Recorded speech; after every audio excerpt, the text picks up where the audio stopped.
بسم اللہ الرحمن الرحیم۔ السلام علیکم۔ اپنے چینل پر آپ کو ویلکم کہتے ہیں۔ عدالت فاروقی میں ایک ایمان افروز واقعہ۔ امیر المومنین حضرت عمر فاروق رضی اللہ تعالی عنہ کی عدالت عالیہ میں ایک مقدمہ پیش ہوا۔ دو خوبصورت نوجوان ایک نوجوان کو پکڑ کر حاضر ہوئے اور فرمایا کہ اے امیر المومنین، اس نوجوان نے ہمارے بوڑھے باپ کو قتل کر دیا ہے، اس ظالم قاتل سے ہمارا حق دلوائیے۔ آپ رضی اللہ تعالی عنہ نے دعویٰ سننے کے بعد ملزم کی طرف دیکھا اور دریافت فرمایا کہ تو اپنی صفائی میں کیا کہتا ہے؟ ملزم نے عرض کی، ہاں امیر المومنین، یہ جرم واقعی مجھ سے صادر ہوا ہے۔ میں نے زور سے ایک پتھر اسے مارا تھا جس سے وہ ہلاک ہو گیا۔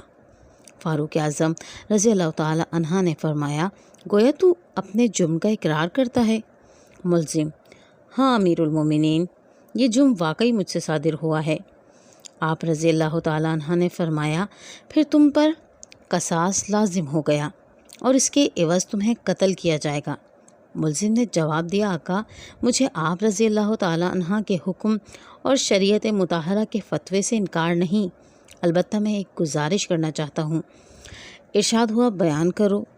عرض کی، 3 دن کی مہلت چاہتا ہوں، 3 دن بعد حاضر خدمت ہو جاؤں گا۔ عظیم قائد نے کچھ دیر سر جھکا کر سوچا، غور کے بعد سر اوپر اٹھایا اور فرمایا، اچھا، کون ضامن ہوگا تمہارا کہ تم واقعی وعدے کو ایفا کرنے کے لیے تیسرے دن عدالت عالیہ میں حاضر ہو کر خون کا بدلہ خون سے دو گے؟ حضرت عمر فاروق رضی اللہ تعالیٰ عنہ کے اس ارشاد پر اس جوان رانا نے پر امید نظروں سے حاضرین مجلس کا جائزے کے بعد حضرت ابو ذر غفاری رضی اللہ تعالیٰ عنہ کے متدین پر نور چہرے پر نگاہیں گاڑتے ہوئے اشارہ کر کے کہا، یہ میری ضمانت دیں گے۔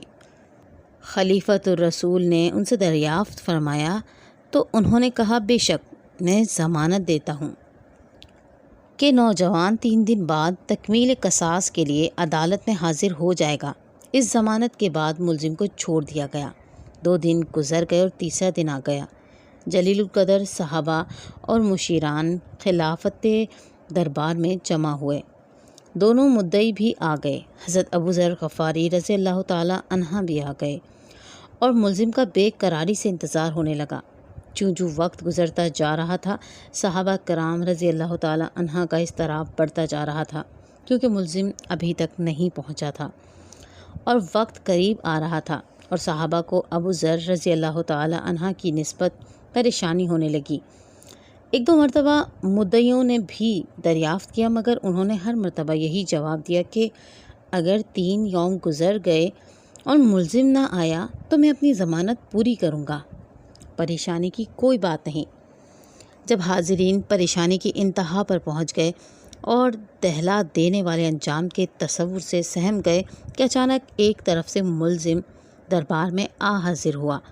اس کا جسم پسینے سے شرابور تھا، چہرے پر گرد جم چکی تھی، مسلسل بھاگنے سے اس کی سانس پھول گئی تھی۔ اس نے آتے ہی سلام کیا اور عرض کی، اللہ تعالیٰ کا جو حکم ہے بجا لایا جائے، امانت کی سپردگی۔ آپ رضی اللہ تعالی عنہ کے دریافت کرنے پر ملزم نے بتایا کہ میں ایک امانت والے کے سپرد کرنے گیا تھا۔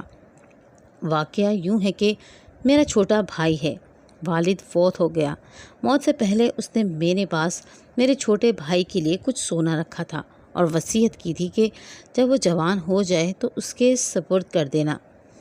میں وہ سونا ایک جگہ رکھ آیا تھا جس کا مجھے ہی علم تھا، اس لیے میں وہ سونا اس کے سپرد کرنے گیا تھا۔ الحمدللہ میں نے امانت اس کے سپرد کر دی جس کی وہ تھی۔ امیر المومنین رضی اللہ تعالی عنہ نے ابو ذر غفاری رضی اللہ تعالی عنہ سے پوچھا کہ آپ نے اس کی ضمانت کیوں دی تھی؟ کیا یہ آپ کا واقف تھا؟ انہوں نے کہا کہ میرا اس سے کوئی تعلق نہ تھا، صرف یہ بات تھی کہ جب اس نے پر امید نگاہوں سے میری طرف دیکھا تو مجھے خیال آیا کہ اگر بھرے مجمع میں بھی میں اس کی ضمانت نہ دوں تو کل قیامت کے دن رب العزت کے سامنے شرمندہ نہ ہونا پڑے کہ اتنے آدمیوں میں سے کوئی بھی اس کا ضامن نہ بن سکا۔ اس لیے میں نے اس کی ضمانت دی، حالانکہ میں اسے بالکل نہ جانتا تھا، نہ مجھے یہ معلوم ہے کہ یہ کہاں رہتا ہے۔ بس اس کی ظاہری شرافت نے مجھے یقین دلا دیا تھا کہ وعدے کا پکا ہے، اور میں نے ضمانت دے دی۔ یہ بات سن کر حاضرین محفل اشک آلود ہو گئے۔ مدعیوں نے التجا کی کہ اے امیر المومنین رضی اللہ تعالی عنہ، ہم نے اپنے باپ کا خون معاف کر دیا۔